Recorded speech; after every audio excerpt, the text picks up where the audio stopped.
Hello, this is Randy Ripke. I'm the owner of Accurate Messages and the developer of TASbiller Cloud. This is another video in the Keep It Simple series of how Accurate Messages uses their hosted Startel system. And today we're going to talk about members. So we're back in account 9000, Randy's test account, and we're going to choose members. Now members in Startel can be a person, place, or thing. Most often it's a person. It's the on-call tech, it's the doctor, it's the general manager, it's whoever that person is we need to contact to deliver a message to. And in my case, a member is also the office. All the office information as far as the office phone number, their backline, their email addresses, fax numbers, that sort of thing. When I put members in, I like to put them in last name first, and you can see that Lisa, when she added herself to my test account, didn't put in her last name.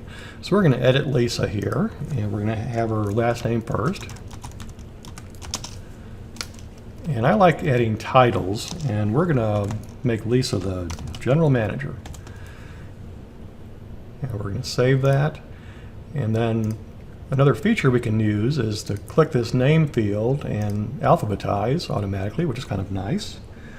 And this way, I like having the first name and the last name in there because inevitably if you have Jimmy and James, they get mixed up, or you delete the wrong one, or you call the wrong person, that kind of stuff. So the last names are very helpful to have, and also alphabetized just helps finding people easier.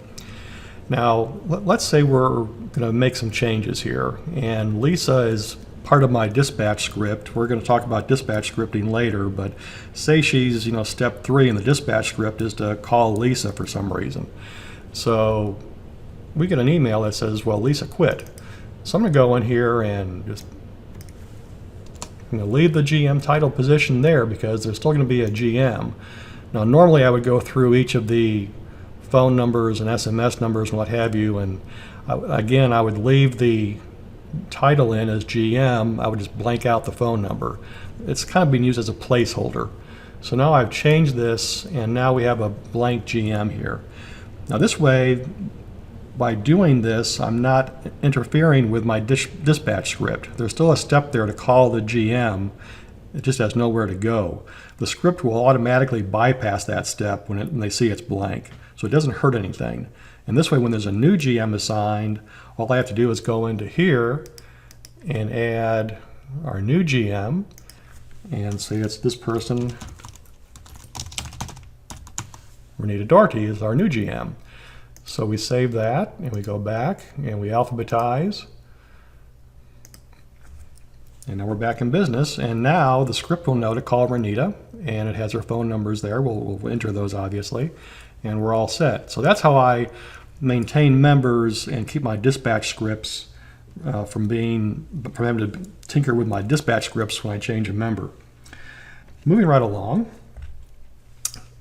you notice that there are multiple owners on some of these. Like this Randy Ripke right here is my actual member entry, and it's shared among several accounts. One is for my TASbiller, a couple are the answering service, one's my home line, and of course my test accounts. So one member can be owned by or part of multiple client accounts, which is very handy. We have doctors, for example, who are in perhaps a dozen different medical offices, and if their phone number changes, I just change it in one place and it gets changed on all of those related accounts. So very handy feature to have as far as sharing accounts or sharing members between multiple accounts. Let's go into our test account here and do some sample things. So for each member, you can have all these different transport methods. These are different methods used to deliver a message, basically. So we see here I have fax set up, and this is using the internal fax on the Startel hosted. There are a few settings here as far as the margins and the page wrapping and what have you. If you want to make note of these are kind of standard settings for sending a fax using the Startel fax. Now let's say I want to add an Efax to this client. So I'm going to copy this fax number and leave here, and we're going to go into email, and we're going to add an Efax. So I click add, And I'm going to say this is going to be the RJR Efax. And it's simply the fax number at rcfax.com. And notice how it defaults to autofile. This is one thing that's kind of annoying. You always want to uncheck that. I prefer to file messages within my scripts. I don't want them to autofile accidentally because I may have other steps following this fax that I want the script to execute. And if the autofile is checked, then the script will stop after it sends out this fax. So I always uncheck the autofile options when you're adding different transport methods. Now, one thing to note about this is that, I'm not sure if you caught this or not, but I did not enter a subject, and Startel entered that for me, which is kind of neat. And you can there are different parameters you can set on this. These are the defaults.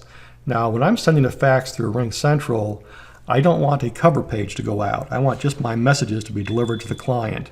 So when there's a subject line content, Ring Central will detect that and we'll send a cover sheet. Now, because I don't want a cover sheet, I want to take this stuff out. Now, Startel won't let me save a blank subject line. It's going to repopulate it with that default setting again. So to fool Startel, I'm going to put 2 spaces in here and click Save. And now I've fooled Startel and I fooled Ring Central into not sending a cover sheet. So it's going to send, oh, and by the way, when you're sending through Ring Central, you want to send your messages as attachments. So you didn't make that one change, send as attachments, uncheck the auto file, 2 blank spaces in the subject line, and we're all set to go. Now let's say we're going to add an SMS, and you can see mine is already in here, and let's say I want to add my wife Lori's.